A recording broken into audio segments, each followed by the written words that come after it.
Hello friends, स्वागत है सभी लोगों का टारगेट फॉर आईक्यू में। यहाँ पे हम लोग करंट अफेयर से जुड़े कुछ महत्वपूर्ण तत्वों को कवर करेंगे जो आने वाले एग्जाम में जो पीसीएसजे का प्री होने वाला है इसके लिए अत्यंत महत्वपूर्ण होंगे। इस टाइप के क्वेश्चन मैक्सिमम पूछे गए हैं, उन्हीं आधार पे क्वेश्चनों का संकलन तैयार किया गया है। ये राष्ट्रीय मामलों की सूची है जिनमें राष्ट्रीय मामलों के सारे क्वेश्चन कवर किए गए हैं। इसके बाद जो आएगा वो मोस्ट इंपॉर्टेंट लेक्चर रहेगा जिसमें प्रीवियस ईयर में जो 2022 में जो जजमेंट दिए गए हैं या जो संशोधन हुए हैं उनसे रिलेटेड कुछ अच्छे क्वेश्चनों का कंपाइलेशन होगा जिसमें सीआरपीसी आईपीसी में जो अमेंड हुए हैं उनमें। तो चलिए इस लेक्चर को स्टार्ट करते हैं। ये लेक्चर आपको कैसा लगा इसका फीडबैक आप कमेंट बॉक्स में ज़रूर दीजिएगा, वो मेरे लिए भी बहुत बेनिफिशियल रहता है और हमारे ऐप के लिए हमारी टीम के लिए भी बहुत महत्वपूर्ण होता है। तो चलिए आज के लेक्चर को स्टार्ट करते हैं। देखिए यहाँ पे दोस्तों दिया हुआ है कुछ महत्वपूर्ण सूचकांक और शीर्ष देश जो हैं और उनमें भारत का स्थान क्या है ये आपको दिया हुआ है। तो देखिए जलवायु परिवर्तन प्रदर्शक सूचकांक 2023 में डेनमार्क नंबर 1 पे है, शीर्ष देश है और भारत का यहाँ 8वां स्थान है। ऐसे ही वैश्विक विमानन सुरक्षा रैंकिंग 2022 में सिंगापुर शीर्ष देश है और 48वां स्थान मिला है भारत को। भुखमरी सूचकांक ये बहुत इंपॉर्टेंट है, भुखमरी सूचकांक पहले भी पूछ चुका है। 2022 में बेलारूस पहले स्थान पे है और भारत का स्थान है 107वां। मानव विकास सूचकांक 2021-22 जारी हुआ है, इसमें स्विट्जरलैंड पहले नंबर पे है और भारत का स्थान है 132वां। इसके अलावा यात्रा एवं पर्यटन विकास सूचकांक 2021, इसमें जापान पहले नंबर पे शीर्ष स्तर पे आया है और भारत का स्थान 154वां है, सॉरी 54वां है, 154वां नहीं 54वां है। ऐसे ही प्रमुख सूचकांक में देखते हैं, अगला है आर्थिक स्वतंत्रता सूचकांक 2022, इसमें सिंगापुर ने पहली रैंक हासिल की है और भारत का स्थान 131वां है।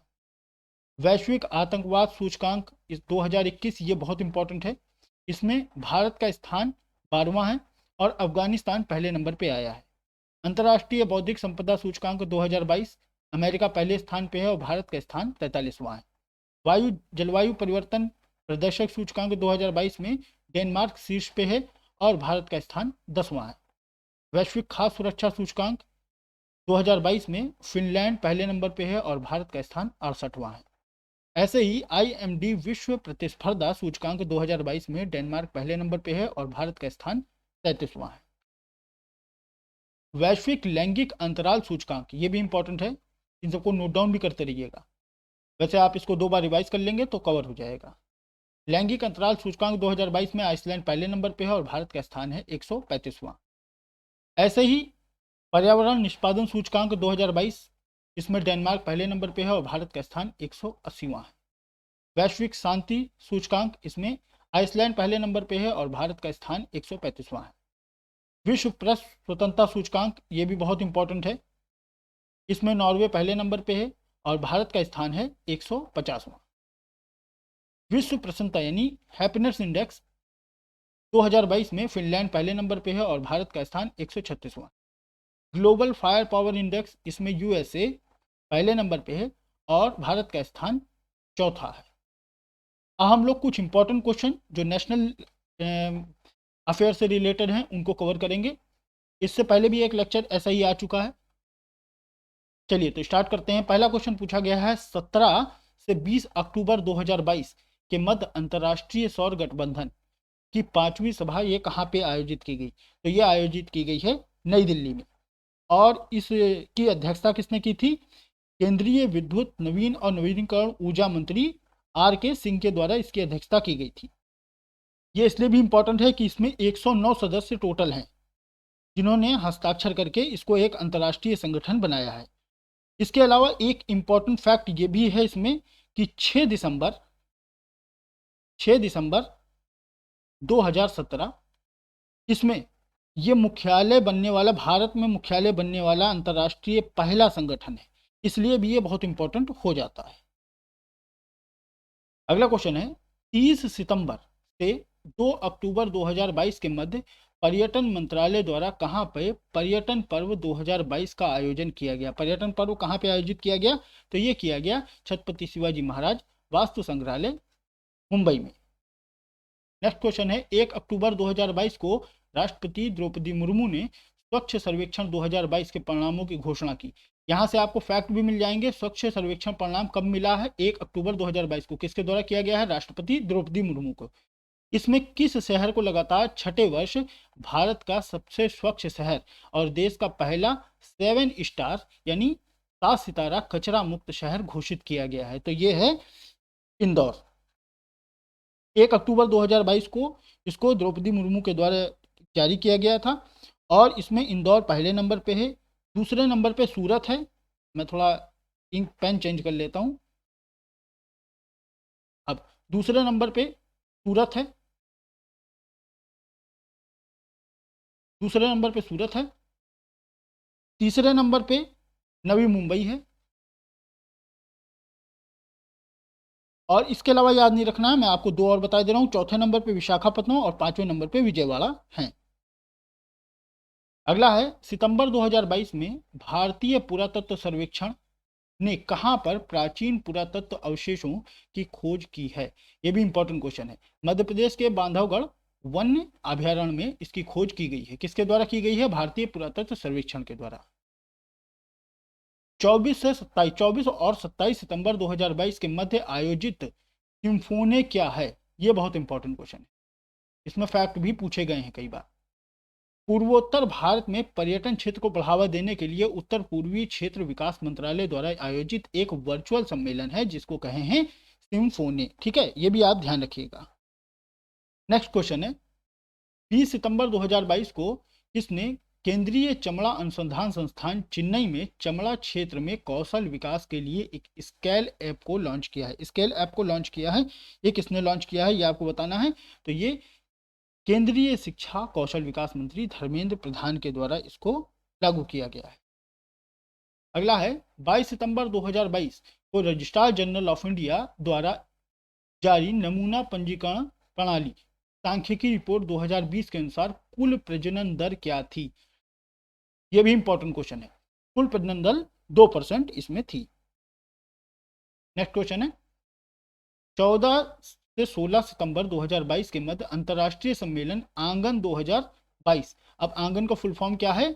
Augmentative nature by green affordables new habitat का दूसरा संस्करण नई दिल्ली में आयोजित हुआ। इसका मुख्य विषय क्या था? इसका मुख्य विषय था इमारतों में शून्य कार्बन परिवर्तन। नेक्स्ट क्वेश्चन है, और इसमें एक और चीज ध्यान रखिएगा कि इसका आयोजन किसने किया था? इसका आयोजन बीईई ने किया था। सभी लोग कमेंट बॉक्स में बताएंगे बीईई क्या होता है। 17 सितंबर 2022 को किसने राष्ट्रीय लॉजिस्टिक नीति का शुभारंभ किया था? राष्ट्रीय लॉजिस्टिक नीति का शुभारंभ किसने किया था? तो इसको किया गया था प्रधानमंत्री नरेंद्र मोदी के द्वारा इसको किया गया था। यह नीति जो है एक व्यापक लॉजिस्टिक कार्य योजना क्लैप के माध्यम से लागू की गई है। क्लैप भी आप सभी लोगों को जानना बहुत जरूरी है। जो क्लैप है इसमें 8 प्रमुख क्षेत्रों को बांटा गया है। इसमें 8 क्षेत्र जो हैं, लॉजिस्टिक पार्क है, सशक्त लॉजिस्टिक है, सेवा सुधार ढांचा है, और इसकी डिटेल आपको जानने की जरूरत नहीं है। 8 भागों में क्लैप को बांटा गया है, ठीक है ना। नेक्स्ट 15 सितंबर 2022 को किसने पहली से 5वीं कक्षा के छात्रों के लिए रामकृष्ण मिशन के जागृति कार्यक्रम का शुभारंभ किया है? जागृति कार्यक्रम का शुभारंभ किसके द्वारा किया गया है? ये केंद्रीय शिक्षा मंत्री धर्मेंद्र प्रधान के द्वारा जागृति कार्यक्रम का शुभारंभ किया गया है। ये किसके लिए है? पहली से 5वीं कक्षा के छात्रों के लिए ये जारी किया गया है। 10 सितंबर 2022 को जारी प्रेस विज्ञप्ति के अनुसार राष्ट्रीय समुद्री धरोहर परिसर का निर्माण कहां पर किया जा रहा है? ये किया जा रहा है लोथल, गुजरात में। नेक्स्ट क्वेश्चन है सितंबर 2022 में कौन सी लघु फिल्म ऑस्कर पुरस्कार 2023 के लिए लघु फिल्म कथा श्रेणी में भारतीय प्रविष्टि के रूप में शामिल हुई है? बहुत इंपॉर्टेंट है। यह है असमिया लघु फिल्म मुरघुरार दुरंतो कोटी। इसका इंग्लिश वर्जन है द हॉर्स फ्रॉम हेवन। 8 से 10 सितंबर 2022 के मध्य 23वां भारतीय अंतर्राष्ट्रीय सुरक्षा एक्सपो 2022 ये कहां पर संपन्न हुआ है? ये भारतीय व्यापार संवर्धन संगठन द्वारा प्रगति मैदान में जारी किया गया। प्रगति मैदान कहां? न्यू दिल्ली में। नेक्स्ट क्वेश्चन है 9 सितंबर 2022 को किसने प्रधानमंत्री तपेदिक मुक्त भारत अभियान की शुरुआत की है? यह वर्चुअल माध्यम से राष्ट्रपति द्रौपदी मुर्मू के द्वारा इसको शुरुआत की गई है। इसका उद्देश्य क्या है? इसका उद्देश्य है 2025 तक भारत में तपेदिक से उन्मूलन, यानी टीबी, तपेदिक होता है टीबी। और इस अवसर पे एक पोर्टल भी जारी किया गया है। ये पोर्टल का नाम क्या है ये भी आप जान लीजिए। इसका नाम है नी 6, इसको इंग्लिश में कहते हैं NIKSHAY, नीचे। नीचे पोर्टल का भी लॉन्च किया गया है। ये पोर्टल क्या है? विभिन्न प्रकार से जो तपेदिक रोग यानी टीबी से जो पीड़ित लोग हैं और उपचार करा रहे हैं, उनको सहायता प्रदान करने के लिए एक मंच है। सितंबर 2022 में भारत ने किस देश के साथ 26 देशों के लिए एक काउंटर रैंसमवेयर से बचाव के उपायों के पर साइबर सुरक्षा अभ्यास किया है? ये ब्रिटेन के साथ में शुरू किया गया है। 8 सितंबर 2022 को किसने राष्ट्रपति भवन से इंडिया गेट तक के मार्ग को कर्तव्य पथ का उद्घाटन किया है? ये बहुत इंपॉर्टेंट है। ये एक डेवलपमेंट हुआ भी था। जो राष्ट्रपति भवन इंडिया गेट वाला मार्ग है, इसको कर्तव्य पथ बदल के कर दिया गया था। ये किसने किया था? दिल्ली नगर पालिका परिषद के अवसान पे ये शहरी विकास मंत्रालय के एक प्रस्ताव पारित करके राजपथ का नाम बदल के क्या कर दिया था? कर्तव्य पथ कर दिया था। और इसके साथ ही प्रधानमंत्री ने इंडिया गेट पे स्वतंत्रता संग्राम सेनानी सुभाष चंद्र बोस जी की प्रतिमा का अनावरण भी किया था। 5 से 8 सितंबर 2022 के मध्य किस देश की प्रधानमंत्री भारत की राजकीय यात्रा पर रही थी? ये रही थी बांग्लादेश की प्रधानमंत्री शेख हसीना। ये इंपॉर्टेंट इसलिए भी हो जाता कि इसमें 7 समझौते ज्ञापनों पे हस्ताक्षर हुए थे और इसमें मैत्री सुपर थर्मल पावर प्रोजेक्ट की पहली इकाई का संयुक्त रूप से उद्घाटन हुआ था, इसलिए भी ये बहुत इंपॉर्टेंट है। नेक्स्ट क्वेश्चन है, सितंबर 2022 में केंद्रीय वाणिज्य एवं उद्योग मंत्री पीयूष गोयल ने कहां पर यूएस स्टार्टअप सेतु क्या है? Supporting entrepreneurs in transformations and upskilling कार्यक्रम का शुभारंभ किया था। ये सेतु का शुभारंभ किसके द्वारा किया गया था? ये किया गया था पीयूष गोयल के द्वारा, जो केंद्रीय वाणिज्य और उद्योग मंत्री हैं। कहां पर किया गया था? सैन फ्रांसिस्को, यूएसए में किया गया था। अगला है 5 सितंबर 2022 को किसके द्वारा इंजीनियरिंग, विज्ञान और प्रौद्योगिकी में महिलाएं नई स्टार्ट स्टेम पहल का शुभारंभ किया गया? ये किसके द्वारा शुरू किया गया? तो ये भारत सरकार के प्रधान वैज्ञानिक सलाहकार के कार्यालय के द्वारा इसको शुरू किया गया। अगला है 2 सितंबर 2022 को प्रधानमंत्री नरेंद्र मोदी ने कहां पर देश के पहले स्वदेशी विमान वाहन पोत INS विक्रांत को राष्ट्र को सेवा में समर्पित किया? ये कहां पे किया? तो ये कोचिन शिपयार्ड लिमिटेड कोची में किया गया है। नेक्स्ट क्वेश्चन है, 28 अगस्त 2022 को प्रधानमंत्री जनधन योजना वित्तीय समावेशन के राष्ट्रीय मिशन ने अपने सफल क्रियान्वयन के कितने वर्ष पूरे किए हैं? तो ये पूरे किए हैं 8 वर्ष। 10 अगस्त 2022 को एक और आंकड़ा मैं आपको बता दूं, 10 अगस्त 2022 को इसमें कितने हो गए हैं? इसमें 46.26 करोड़ इतने अकाउंट खुल गए थे प्रधानमंत्री जनधन योजना के अंतर्गत। इसमें जो था 56% खाताधारक महिलाएं थीं और 67% खाताधारक जो थे ग्रामीण और अर्ध शहरी क्षेत्रों के थे। 26 अगस्त 2022 को राष्ट्रीय कैंसर ग्रिड ने डिजिटल प्रौद्योगिकी का उपयोग करके कैंसर देखभाल में सुधार के लिए डिजिटल आर्कोलॉजी के लिए एक नए केंद्र की स्थापना कहां पर की है? ये केंद्र की स्थापना की गई है मुंबई में। अगला क्वेश्चन है, अगस्त 2022 में कहां पे फैशन प्रौद्योगिकी संस्थान का 18वां परिसर शुरू किया है? ये दमन में शुरू किया गया है, NIFT का शुरू किया गया है। 25 अगस्त 2022 को प्रधानमंत्री नरेंद्र मोदी ने वीडियो कॉन्फ्रेंसिंग के माध्यम से स्मार्ट इंडिया हैकाथॉन 2022, ये बहुत इंपॉर्टेंट है, 2022 के ग्रैंड फिनाले को संबोधित किया। इसकी शुरुआत किस वर्ष हुई थी? इसकी शुरुआत 2017 में हुई थी। क्वेश्चन में ही टोटल डिटेल कवर कर ली गई है। 24 अगस्त 2022 को प्रधानमंत्री नरेंद्र मोदी ने कहां पर होमी भाभा कैंसर अस्पताल एवं अनुसंधान राष्ट्र को समर्पित किया? तो ये किया गया है पंजाब के मोहाली में, साहिबजादा अजीत सिंह नगर। अगला क्वेश्चन है 23 अगस्त 2022 को हिंदुस्तान पेट्रोलियम कॉर्पोरेशन लिमिटेड ने कहां पर गोबर से संपीड़ित अपने पहले बायोगैस परियोजना का शुभारंभ किया है? तो ये कहां पे किया गया है? ये सांचौर राजस्थान में किया गया है। नेक्स्ट क्वेश्चन है 21 अगस्त 2022 को केंद्रीय विज्ञान और प्रौद्योगिकी मंत्री डॉक्टर जितेंद्र सिंह ने कहां पर भारत की पहली स्वदेशी हाइड्रोजन फ्यूल सेल बस का शुभारंभ किया? तो यह शुरू किया गया है महाराष्ट्र, पुणे में। अगला है 20 अगस्त 2022 को कौशल विकास एवं उद्यमिता मंत्रालय ने जनजातीय युवाओं में कौशल विकास और उद्यमिता को बढ़ावा देने के लिए कहां पर ग्रामीण उद्यमी परियोजना के दूसरे चरण का शुभारंभ किया है? ये कहां पर शुरू किया गया है? ये रांची, झारखंड में शुरू किया गया है। अगला है 19 अगस्त 2022 को केंद्रीय विज्ञान और प्रौद्योगिकी मंत्री डॉक्टर जितेंद्र सिंह ने हाइड्रोजन सेंसिंग और विश्लेषण प्रौद्योगिकी के स्वदेश में विकास करने के लिए महाराष्ट्र से एक हाइड्रोजन स्टार्टअप को कितने करोड़ रुपए की वित्तीय सहायता की घोषणा की है? तो ये की है 3.29 करोड़ रुपए की वित्तीय सहायता की घोषणा की गई है। इसमें फैक्ट पूरे कवर हो जा रहे हैं क्वेश्चन में, तो क्वेश्चन को भी आप दो एक बार पढ़ लीजिएगा। अगस्त 2022 में नीति आयोग ने किस जिले को सर्वश्रेष्ठ आकांक्षी जिला घोषित किया है? तो ये किया है उत्तराखंड के हरिद्वार को, और ये इसलिए भी इंपॉर्टेंट हो जाता है क्योंकि उत्तराखंड भी न्यूज में है।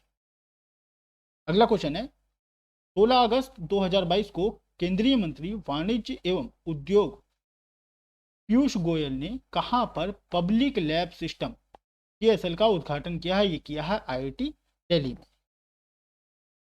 अगला है 13 अगस्त 2022 को केंद्रीय मंत्री सर्बानंद सोनोवाल ने कहां पर केंद्रीय सिद्ध अनुसंधान परिषद के मुख्यालय के नए कार्यालय भवन का उद्घाटन किया? ये चेन्नई में किया गया है CCRS का। 10 अगस्त 2022 को केंद्रीय मंत्रिमंडल ने प्रधानमंत्री आवास योजना शहरी सभी के लिए आवास मिशन को कब तक जारी रखने को मंजूरी दे दी है? ये 31 दिसंबर 2024 तक के लिए शहरी जो योजना है प्रधानमंत्री आवास, इसको सभी के लिए जारी रखा जाएगा। 10 अगस्त 2022 को प्रधानमंत्री नरेंद्र मोदी ने कहां पर 2G इथेनॉल संयंत्र राष्ट्र को समर्पित किया? ये पानीपत, हरियाणा में 2G इथेनॉल संयंत्र को 10 अगस्त को प्रधानमंत्री नरेंद्र मोदी के द्वारा राष्ट्र को समर्पित किया गया है। 8 अगस्त 2022 को किसने हिम ड्रोन एथान कार्यक्रम की शुरुआत की है? तो ये भारतीय सेना के द्वारा भारतीय ड्रोन संघ के सहयोग से इसको शुरू किया गया है। ये बहुत इंपॉर्टेंट क्वेश्चन। अगला है 29 जुलाई 2022 को प्रधानमंत्री नरेंद्र मोदी ने कहां पर अंतर्राष्ट्रीय वित्तीय सेवा केंद्र अथॉरिटी के मुख्यालय भवन का शिलान्यास किया? ये गांधीनगर, गुजरात में इसका शिलान्यास किया गया है।